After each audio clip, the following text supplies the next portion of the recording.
Welcome to this very special edition of the KAJ Masterclass Live, the show which ensures that you profit from your time spent here with experts, either through the industry insights, information, or simply learning from them. And today we have Eric Mchugh. He is a Web3 entrepreneur and founder at SHOPX Labs. Welcome to the show, Eric. Thank you so much. I'm looking forward to being here.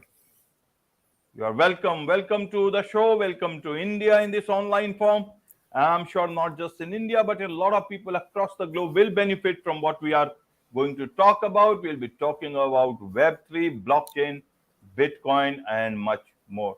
So, Eric, first to understand from you, you are a Web3 entrepreneur. What is a Web3 entrepreneur exactly? Sure. So before we go into that, I'd love to go over the differences between the webs, and then we can take it from there.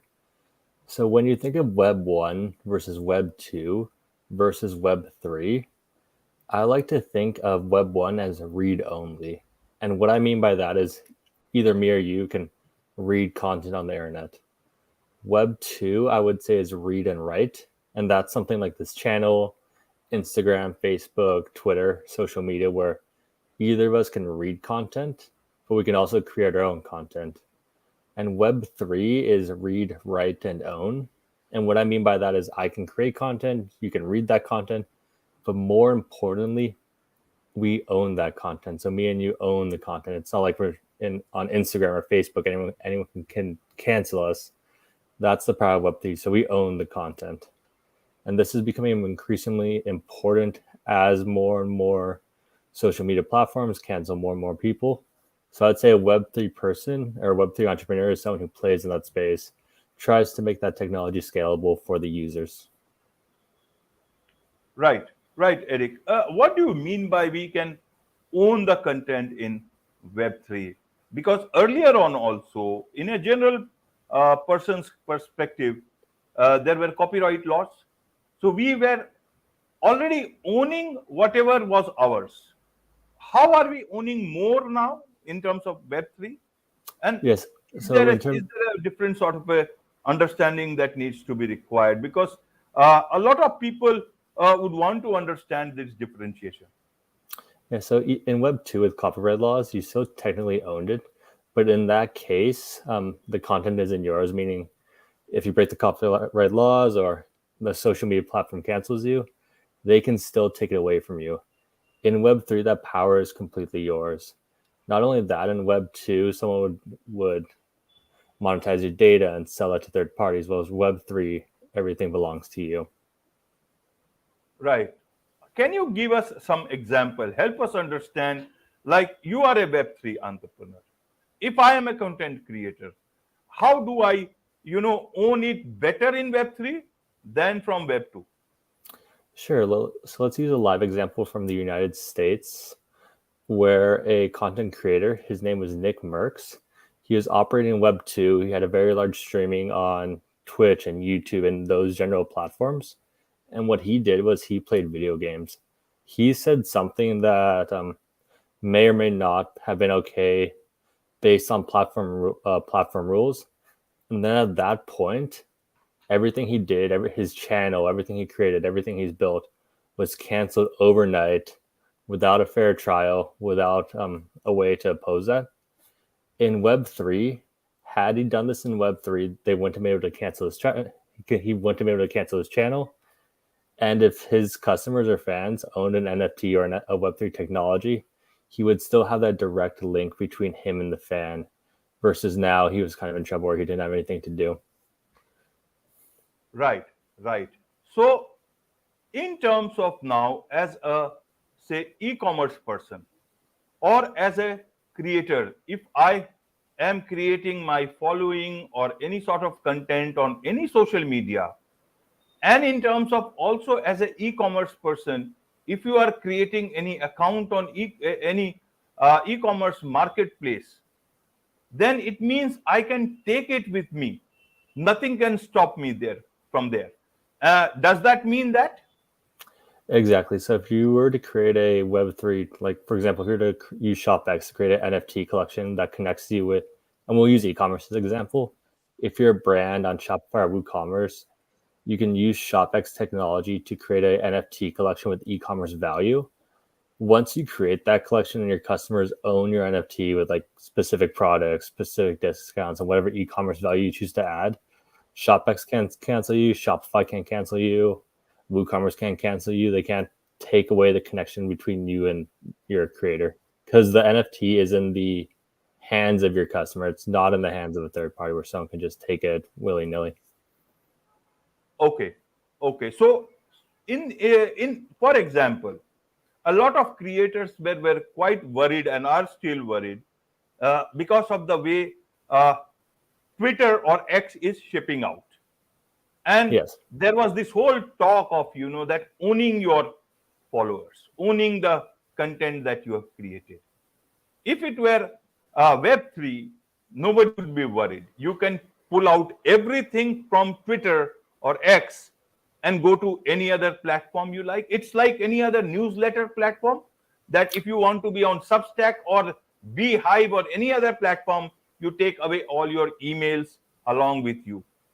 Is that what you mean? That is, and in e-commerce, suppose if I am putting all my, say, products or everything else, my followers on, say, Amazon Live, or Spotify, Shopify, and any other platform, I can take everything along with me, and I will have that flexibility to take everywhere. So, will it mean the end of the newsletters? Then will it mean the end of running around for owning the emails? Because everywhere you are there, you can take it along with you. It is like part of you. I suppose I don't think it'll mean the end of it just because those, like, I don't foresee the end of Amazon coming anytime soon just because that's an e-commerce giant.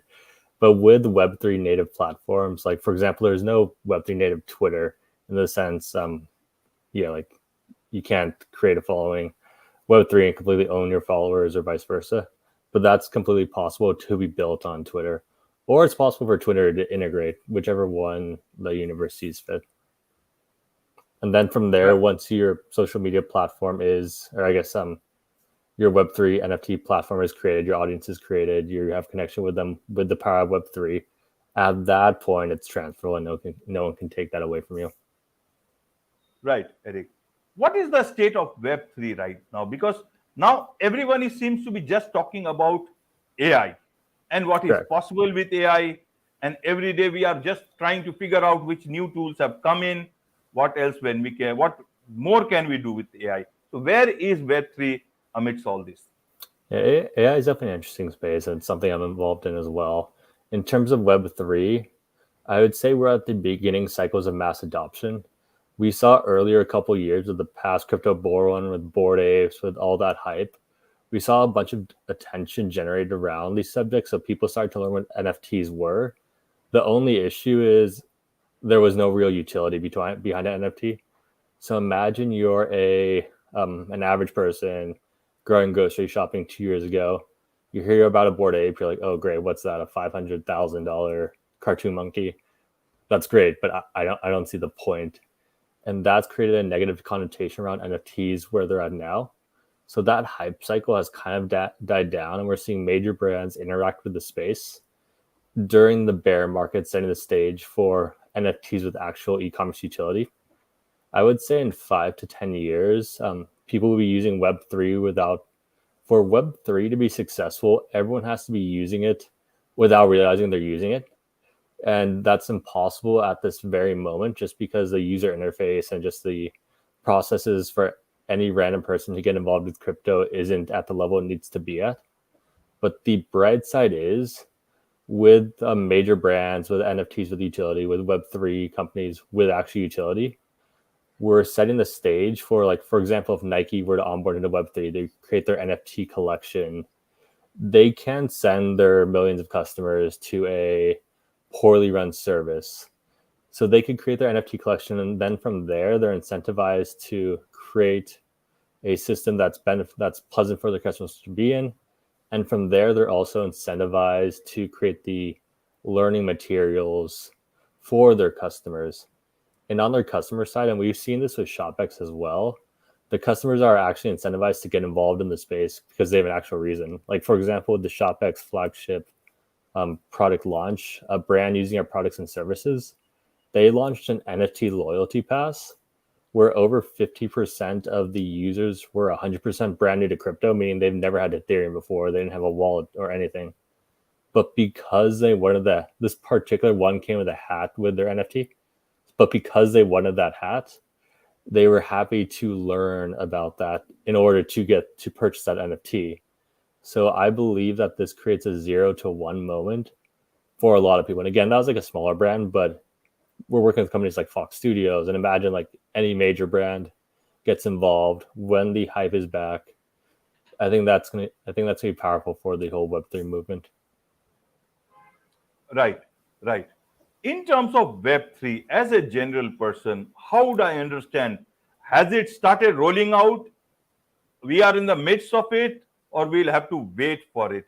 How do I get into uh, utilizing Web3 or getting into the Web3 space for my, say, small business?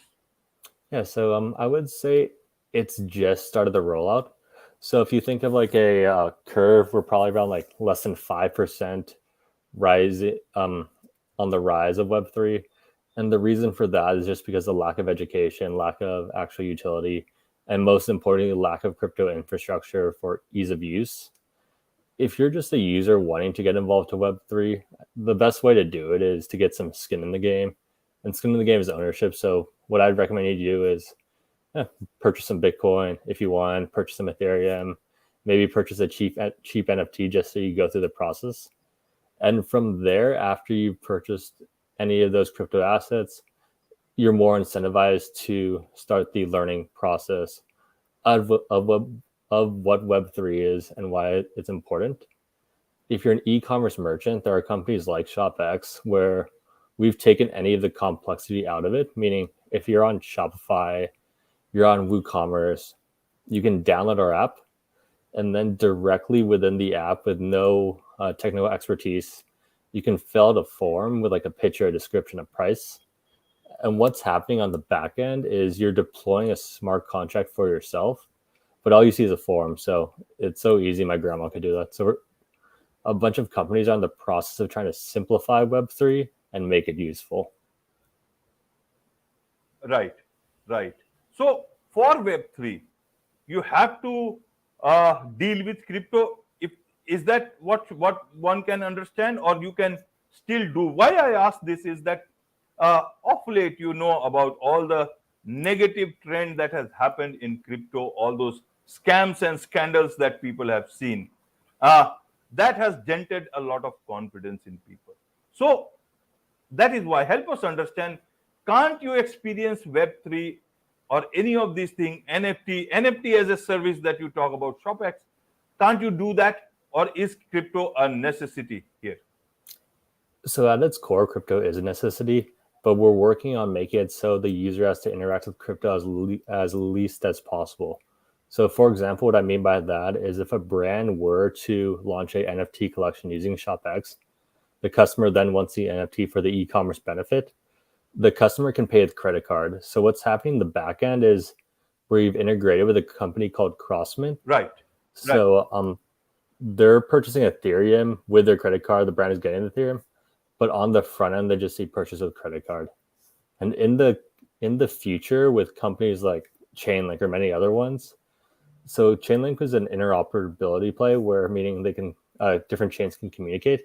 So, for example, my grandmother, she could have her savings account with Chase. She could use something like Chainlink using CCIP to convert her savings account into a stable coin, like a US dollar coin. And then from there, tap it with her phone to pay a merchant. And this is all potentially happening on the back end. So crypto is being used, but she doesn't need to know it. Nor do I think she should know about it. She just needs to know tap, tap, tap, it's paid. Right, right. With the state of cryptocurrencies at the moment, there's been some good news day before yesterday about Bitcoin. I don't know what happened yesterday. I did not track it. Perhaps you did. Tell us, is it a flash in the pan, or is it going to be back, in reckoning? And does, is some good news for Bitcoin also a good news for the cryptocurrency, because a lot of in India, for example, the crypto is not considered a currency. It is just like any other thing. We That's very very heavily taxed at the moment. We don't want that. We will have our own. I say central government will have its own e-rupee. So in that digital currency, that is. So I want to understand, is crypto will reach the same level of confidence before with, or is the recovery, has the recovery started, or is it going to take a long time? How do you see this aspect of, the future about crypto, because it's so linked to your business, whatever you are doing? Yeah, so it's not financial advice. I advise everyone to do their own research. But the recent news in crypto has been tied to speculation that the United States SEC would approve a Bitcoin spot ETF. And that's something the space has been looking to for a while. Should that happen, and again, not financial advice, that would open the gates for plenty of institutional players and capital to flow into the space. So it's a huge stamp of approval. To answer your question, if, and again, anything can happen at any point in time, but what usually happens is Bitcoin moves first, and then it benefits all other projects in the sense like a rising tide raises all ships. So then capital starts to generally flow into the market, and obviously that's good for everyone. What was your last question? Yeah, that is it say a confidence back in the cryptocurrency, a bit of a Bitcoin thing, Bitcoin getting a bit of a rise, or is it going to take a long time for people? Because uh, the confidence back in crypto will also mean confidence back in all the shops that are, based on, or businesses based around cryptocurrencies. Um, my personal opinion is I think it would be a quick turnaround. Like for example, if the ETF were to approved, plenty of major brands and capital would flood in. And in the terms of the Bitcoin space, what usually happens is the price is the best marketing tool for that specific coin. Meaning, as price comes up, people get excited. More people get excited. That brings in more people. That brings in more players. The price keeps going up. More and more people get excited. So it creates an upward spiral effect. On the flip side, that can happen on a downward spiral, which is what we've seen in the past bear markets. Right. Tell us a bit about ShopX. You call it as a NFT as a service, NAS service. So is that going to be the norm now? Earlier, we had a lot of this, in the IT space, with a lot of services around, SaaS and all those things coming up. Yeah, I think so. We try to steer away from the term NFT as a service just because of, like you mentioned earlier, the general connotation around crypto and Web3. So imagine me talking to a Web2 brand, like, oh, we don't really want a $500,000 monkey. Are most of them scams? They kind of say yes. At that point, we've just labeled it as a loyalty pass. So ShopX, I want you to think of the Google or Apple of Web3. In the long term, it's going to be a suite of products for a brand to download an app and earn Web3 benefits, such as like higher conversions, authenticity, higher customer lifetime value, lower customer acquisition cost. Right now, we have 2 products live. The first is ReserveX, and that's our NFT-powered loyalty program. So we have plenty of brands. I would say our biggest brand is Fox TV. We have mid-sized brands. We have small brands who use our service to launch a NFT prior to the release of their product, gain funds, and then use that as a Kickstarter moment. We've had charities use that to gain donations. We've had even US politicians try it out. So the way that works is you're a brand, you're on Shopify, you're on WooCommerce, you download our app, and then directly within the ShopX app, you can deploy your smart contract in less than 5 minutes. From there, you can add e-commerce benefits to that NFT. Your customer mints the NFT, they earn and they get those e-commerce benefits, and they're very happy. So ShopX earns its revenue. So when a customer mints your branded NFT, you have control of 95% of the funds. So if you're working with an agency or a influencer, just want to split it up amongst the company members, you have the power to do so. ShopX earns 5% of that. So half of that, so 2.5% of that, we share with our SquadX community. That's the ShopX community. So if you're a SquadX member, as ShopX earns more and more revenue from more and more brands, you share the payouts in the form of Ethereum. So this creates an upward spiral, meaning as ShopX gets more brands, you earn more Ethereum, you post about it more, you tell more people about ShopX, and that whole upward spiral continues. A cool thing about ShopX is we've innovated in a very cool way, meaning our ShopX token is a tokenized software license, and it's the first of its kind. So just like Google or Adobe, you purchase your token, you purchase a software license, you have access to the products and services.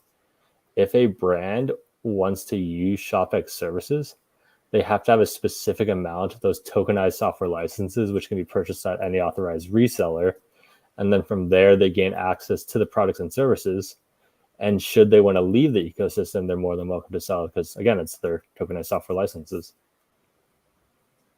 Absolutely, absolutely. There is much to learn about these new things coming up, and I'm sure a lot of people would want to try them out. But before that, they would want to learn more. So, what is the best way for people who want to learn more to do so, and also those who want to, connect with you and experience Web3 through ShopX? What's Yeah, the so best way to connect? the best way to learn more about ShopX is to check out our website, shopx.co, and check out our Twitter at ShopX Labs. You can always tag that account in any question. We'll answer anything you say. And our Discord is linked in the bio. So if you want to ask our community members about us, that's the best way to do that. I'm on Twitter as well as Eric McHugh0 or Instagram Eric D McHugh. So however you want to reach out, that's how we recommend it. Wonderful. With this, it's a wrap on this very special edition of the KAJ Masterclass Live. Thank you so much indeed for joining us.